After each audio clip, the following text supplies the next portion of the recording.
c'est de faire le bien ce matin. Alors, je vais quand même vous donner quelques éléments de contexte, parce qu'on prend en plein milieu de l'Évangile, enfin au chapitre 3, on va lire au chapitre 3, mais il s'est passé des choses avant. Et ce qu'il faut savoir, c'est que le passage auquel on va arriver ce matin, il arrive après plusieurs événements. Depuis le début de l'Évangile de Marc, Jésus a commencé à aller de partout, à annoncer le royaume de Dieu, à annoncer la repentance. Il a guéri des malades, il a chassé des démons.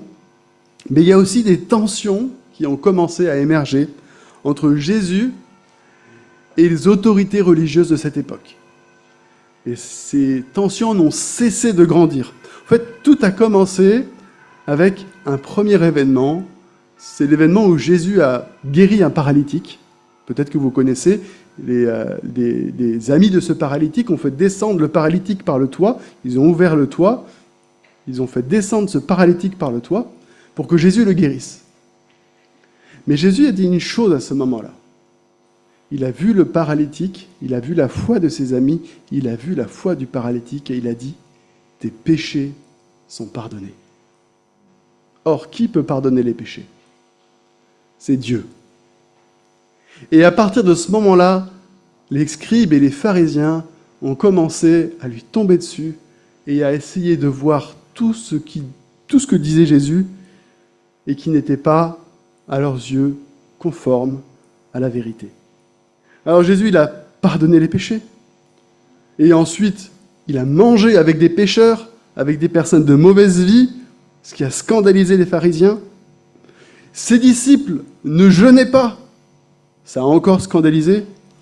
Et alors un jour, ils ont eu le culot de prendre des épis de blé dans un champ pour manger parce qu'ils avaient faim.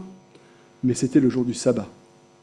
Et on n'est pas censé travailler le jour du sabbat, donc les pharisiens n'étaient pas contents parce qu'ils avaient ramassé des épis de blé pour les manger. Et petit à petit, ce conflit a pris des proportions immenses, et à chaque fois, ce problème est revenu. Et le problème, c'était quoi ? C'est que Jésus n'entrait pas dans le cadre que les pharisiens et les scribes avaient défini comme le bon cadre à suivre. Jésus, il était hors du cadre et Jésus, il faisait exploser ce cadre. Et les chefs religieux, eux, ils étaient persuadés de défendre Dieu. Et pourtant, Jésus, il va à chaque fois leur reprocher de passer à côté de ce qui compte vraiment. Et ce passage qu'on va voir, c'est l'aboutissement de ce conflit. C'est un passage qu'on appelle justement les conflits. Et c'est l'aboutissement de ce conflit. Et je vous invite donc à ouvrir votre Bible en Marc 3. On va lire les versets 1 à 6. Pour ceux qui n'ont pas la Bible, ça va s'afficher à l'écran. Vous pouvez lire. Je vais lire dans la version de la Colombe. Et donc je vous invite à lire ce passage. Jésus entra de nouveau dans la synagogue. Il s'y trouvait un homme qui avait la main sèche. Ils observaient Jésus pour voir s'il le guérirait le jour du sabbat, afin de pouvoir l'accuser. Et Jésus dit à l'homme qui avait la main sèche, « Lève-toi, là, au milieu. » Puis il leur dit, « Est-il permis, le jour du sabbat, de faire du bien ou de faire du mal, de sauver une personne ou de la tuer ?» Mais il gardait le silence. Alors, promenant son regard sur eux, avec colère, et en même temps navré de leur endurcissement de leur cœur, il dit à l'homme, « Étends ta main. » Il l'étendit, et sa main devint saine. Les pharisiens sortirent et se consultèrent aussitôt avec les Hérodiens sur les moyens de le faire périr.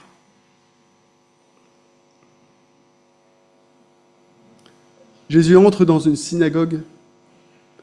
Il y a un homme à la main desséchée. Qu'est-ce que voient les pharisiens ? Un motif d'accusation. Qu'est-ce que voit Jésus ? Une personne qui a besoin d'aide.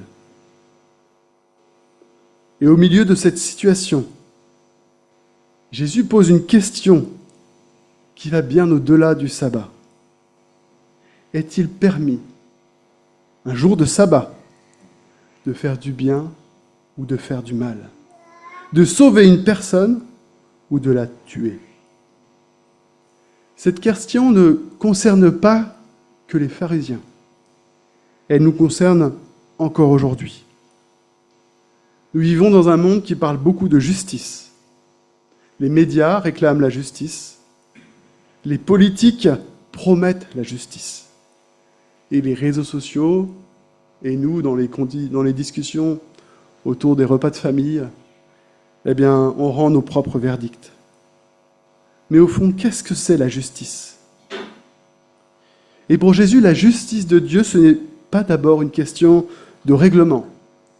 Ce n'est pas d'abord une question de tradition. La justice de Dieu, c'est de faire ce qui est bon. La justice de Dieu, c'est de faire ce qui est bien. Et on va parcourir ce texte ensemble ce matin. Et je vous invite à le faire en 3 étapes. On va d'abord voir ensemble ce que c'est que la justice de Dieu. Et le fait que faire la justice de Dieu, c'est faire le bien. On va voir ensuite le problème que les pharisiens posent lorsqu'ils ferment les yeux sur la justice. Et enfin, on va s'encourager et s'exhorter les uns les autres à faire le bien comme Jésus. Et comme je l'ai dit, on va commencer par parler de la justice de Dieu. Les pharisiens, ils arrivent et pour eux, c'est une question de sabbat. Et le débat, c'est le sabbat. Les apôtres ont mangé pendant le sabbat. Est-ce que leur maître Jésus va commettre l'infamie d'oser guérir quelqu'un alors que c'est un jour de sabbat? Et Jésus, il va montrer que le véritable débat porte sur la justice de Dieu.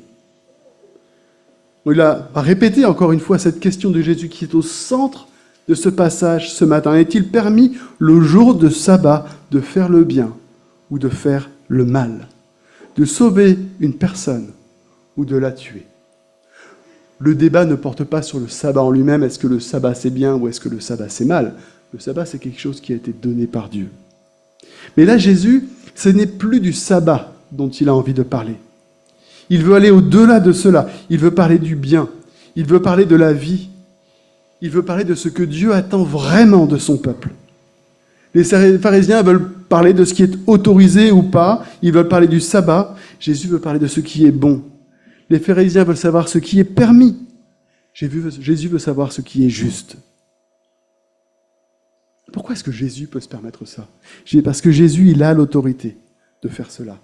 Et depuis le début de l'évangile de Marc, il y a cette question qui revient sans cesse au travers de ce que fait Jésus, de ses guérisons, de ses miracles, au travers de ses délivrances, au travers de ses enseignements, au travers de ce que Jésus se permet de faire, qui va contre la tradition. Une question revient sans cesse. Qui est cet homme qui se permet de pardonner les péchés? Qui est cet homme qui se permet de fréquenter les pécheurs? Qui est cet homme qui remet en cause les traditions religieuses et qui permet même de se déclarer le Seigneur du sabbat en disant ce que l'on peut faire et ce que l'on ne peut pas faire le jour du sabbat? Les pharisiens avaient leurs traditions. Mais les traditions des hommes peuvent se tromper. L'interprétation des hommes peut se tromper. Mais Jésus, lui, il ne se trompe pas. Jésus, lui, il est le Fils de Dieu. Il est le Messie. Il est l'envoyé de Dieu. Jésus-Christ est Dieu sur terre. Emmanuel. S'il remet en question une tradition, ce n'est pas parce que Jésus méprise la loi. Ce n'est pas parce que Jésus méprise le sabbat, mais c'est parce que Jésus, il en connaît parfaitement le sens.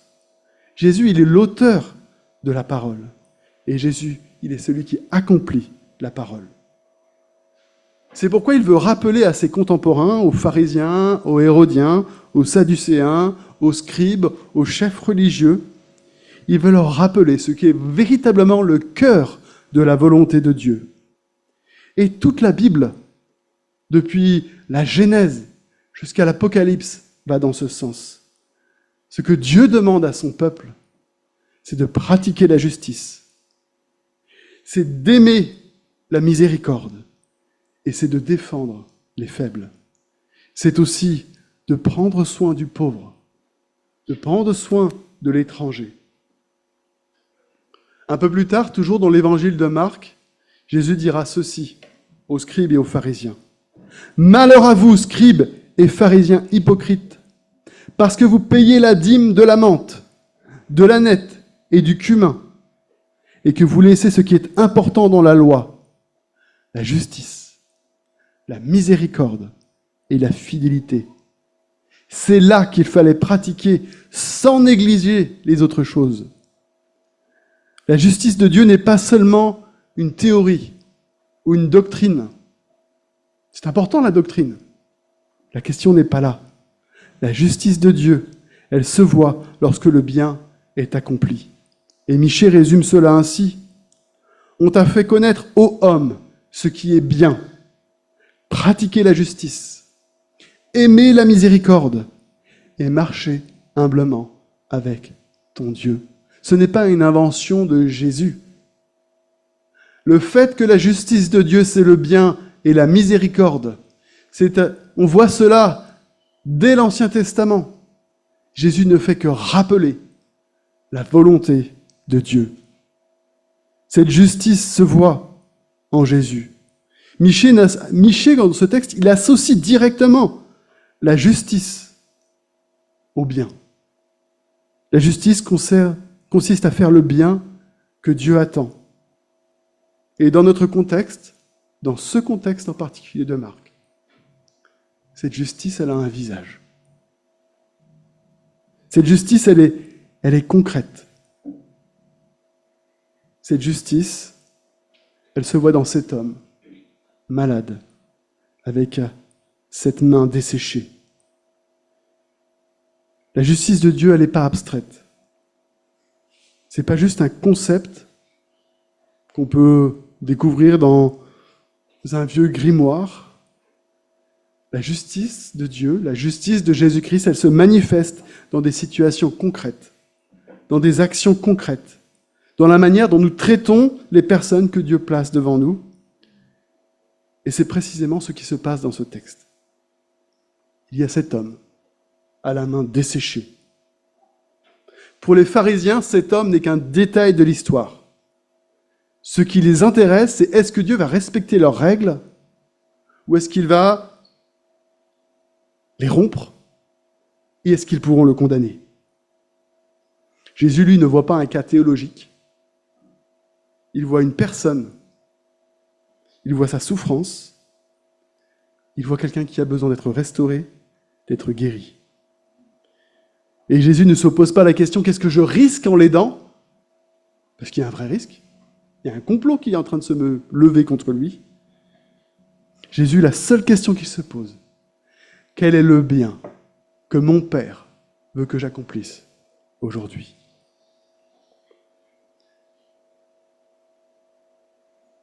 Et face à lui, il y a des pharisiens. Jésus veut faire le bien. Jésus veut faire la justice de Dieu. Les pharisiens, eux, ils ferment les yeux. Ils ne voient pas cet homme qui souffre. Ils ne voient pas son handicap. Ils entendent la question de Jésus. Ils voient qu'il y a quelqu'un qui est malade en face d'eux. Et quand Jésus leur pose la question, est-ce qu'il faut faire le bien ou le mal? Est-ce qu'il faut sauver ou tuer? Est-ce que vous pensez que les pharisiens ne connaissent pas la bonne réponse au fond de leur cœur? Bien sûr qu'ils la connaissent. Bien sûr qu'ils savent la bonne réponse. Qui ne saurait pas la bonne réponse dans cette situation quand il y a une personne qui est malade en face de vous et quelqu'un qui vous dit « j'ai le pouvoir de la guérir » Bien sûr qu'ils connaissent la bonne réponse. Et même Jésus leur tend la perche. Il leur donne l'occasion de choisir le bien. Il leur donne l'occasion de se réjouir de ce que Dieu va accomplir, mais ils refusent. C'est ce qui met Dieu en colère, c'est ce qui met Jésus en colère, pardon. Il leur donne une occasion de faire la justice, de faire le bien, de montrer de la compassion et de la miséricorde. Et qu'est-ce qu'ils font? Ils se taisent. Ils refusent. Leur problème, ce n'est pas l'ignorance. Leur problème, c'est l'endurcissement de leur cœur. Ils ont tellement les yeux fixés sur leurs règles, sur leurs principes, qu'ils ne voient même plus la personne qui est devant eux. Ça me fait penser à cette parabole du bon samaritain. La parabole du bon samaritain, c'est qu'il y a une personne qui se fait agresser par des bandits. Il est en train de mourir sur le bord du chemin, et il y a là un sacrificateur qui descend à Jérusalem, qui le voit sur le côté, et qui passe son chemin. Ben oui, s'il l'avait touché, il serait devenu impur. Il doit aller à Jérusalem pour louer le Seigneur. Donc il préfère passer son chemin. Puis vient un lévite, quelqu'un qui doit servir au temple. Il voit cet homme blessé sur le chemin. Il aurait pu l'aider. Mais non, il va se rendre impur. Il passe son chemin. Et finalement, un Samaritain passe par là. Ce n'est pas un sacrificateur, ce n'est pas un responsable religieux, c'est même un ennemi des Juifs. Mais lui, il va s'arrêter et il va prendre soin de cet homme qui est blessé sur le chemin. La différence n'est pas dans ce que le sacrificateur, le lévite et le samaritain voient. La différence, elle est dans leur cœur. Et vous savez, dans ce passage, il y a quelque chose d'encore plus grave. Parce que finalement, ce n'est même pas cet homme à la main desséchée que les pharisiens rejettent. Celui que ces pharisiens rejettent, c'est Jésus lui-même. C'est le Messie. C'est le Fils de Dieu. Celui qui a autorité pour pardonner les péchés. Celui qui accomplit les promesses de Dieu. Il leur a montré qu'il peut guérir. Il leur a montré qu'il peut chasser les démons comme personne avant lui. Mais ils ne veulent pas de ce Jésus qui bouscule leurs habitudes, qui mange avec des pécheurs et qui ne rentre pas dans le cadre. Mais ne les jugeons pas trop vite, ces pharisiens. Parce que moi, comme vous, nous pouvons facilement leur ressembler. Nous aussi, nous pouvons parfois fermer les yeux sur celui qui souffre. Nous aussi, parfois, nous pouvons fermer les yeux sur celui qui est seul, sur celui qui est rejeté, sur celui qui a besoin d'aide. Alors oui, nous ne refusons pas Jésus comme les pharisiens l'ont fait, mais lorsque nous refusons de faire le bien, comme ces pharisiens ont refusé de le faire, lorsque nous refusons de faire le bien que Jésus nous invite à faire, nous résistons à la volonté de Dieu.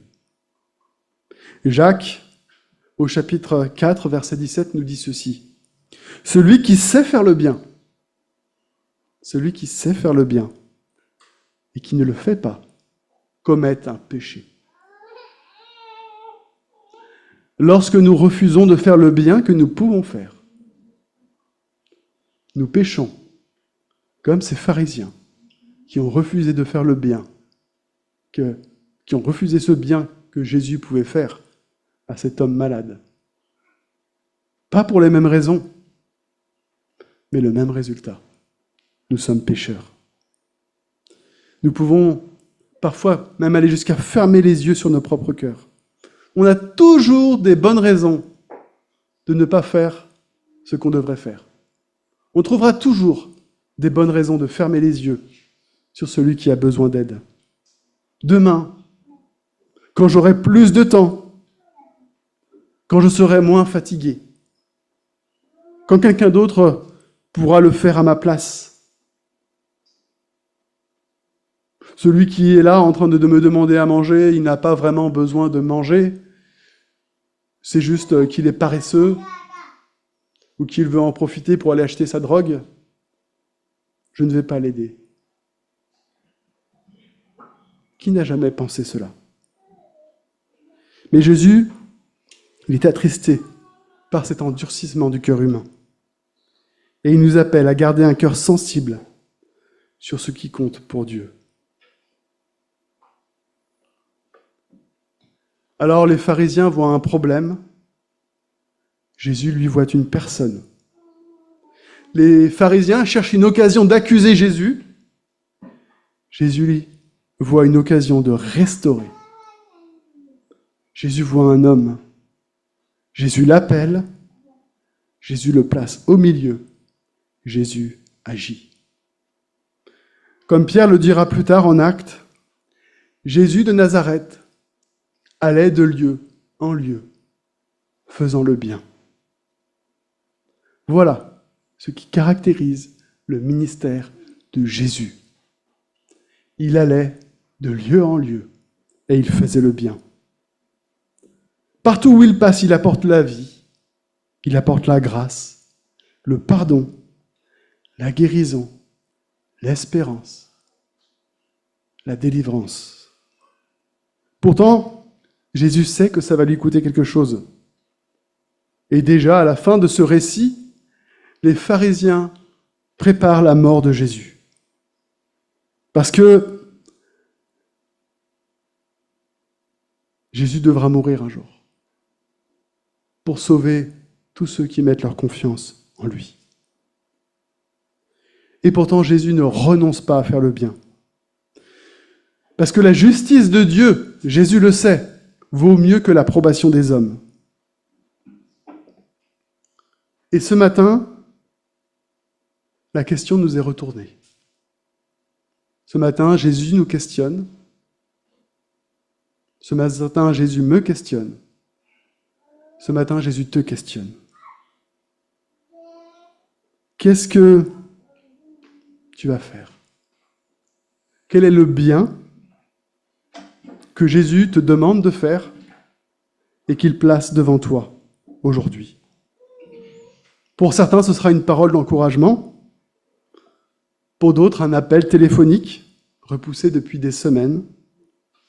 Pour d'autres, peut-être une réconciliation ou peut-être une visite ou peut-être prendre le temps de s'asseoir à côté de ce collègue que tout le monde rejette ou de ce camarade de classe qui est brimé par toute la cour de récré. Nous aimerions parfois que Dieu nous confie de grandes missions. Mais souvent, Jésus nous demande de faire des choses simples. Il nous demande de faire tout simplement le bien qui est là, devant nous, maintenant. Aujourd'hui, peut-être que pour plusieurs, faire le bien, ce sera de servir au repas solidaire que nous aurons tout à l'heure, que nous allons organiser dans quelques minutes maintenant. Et lors de ce repas, certaines personnes nous seront sympathiques, d'autres peut-être nous mettront mal à l'aise, certaines peut-être sentiront mauvais, d'autres auront une histoire compliquée, d'autres auront des vêtements qui nous dérangent, des convictions qui nous heurtent, ou une religion qui est opposée au Christ. Mais Jésus ne demande pas « Qu'est-ce que tu penses de cette personne ?» Jésus te demande « Quel bien est-ce que tu peux lui faire aujourd'hui ?» Nous avons été créés en Jésus-Christ pour de bonnes œuvres.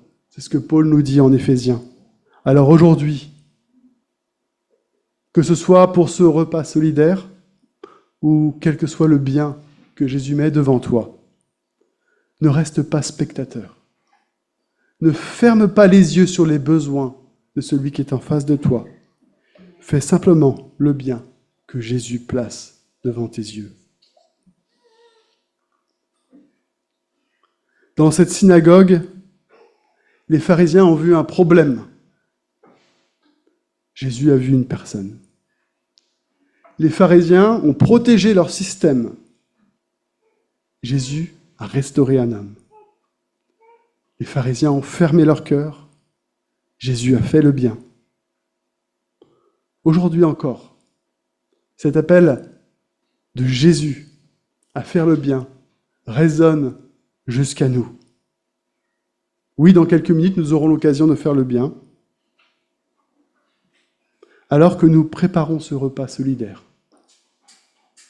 Prions que Dieu ne permette pas que nous ayons un cœur endurci. Dans quelques minutes, nous ne serons plus dans Marc 3. Dans quelques minutes, nous aurons l'occasion de le vivre. Amen. Alors que Dieu nous donne la joie, plutôt que l'aigreur des pharisiens. Que Dieu nous donne la joie de faire simplement ce que Jésus a fait, de voir les personnes, de les aimer, de leur faire du bien. Et peut-être aujourd'hui que ce bien que tu vas faire, au repas solidaire ou ailleurs, peut-être que ce bien fera toute la différence pour une personne, comme Jésus a fait la différence pour cet homme à la main sèche. Amen. Amen. Seigneur notre Dieu, nous nous tenons devant toi aujourd'hui et nous voyons et nous reconnaissons que ta justice, c'est de faire le bien, Seigneur. Comme toi, tu as fait le bien partout où tu allais. Donne-nous un cœur doux, Seigneur. Donne-nous un cœur plein de miséricorde et de grâce comme le tien, pour nous-mêmes faire le bien tout autour de nous. Ne permets pas que nous fermions les yeux ou les oreilles ou notre cœur quand nous avons l'occasion de faire le bien à notre prochain. Et que comme toi, Seigneur, malgré le regard des autres, malgré les risques, malgré le fait que parfois cela peut nous déranger, nous fassions ta volonté, nous fassions ta justice, nous fassions le bien. Dans le nom de Jésus-Christ, par l'Esprit Saint et pour la gloire du Père. Amen.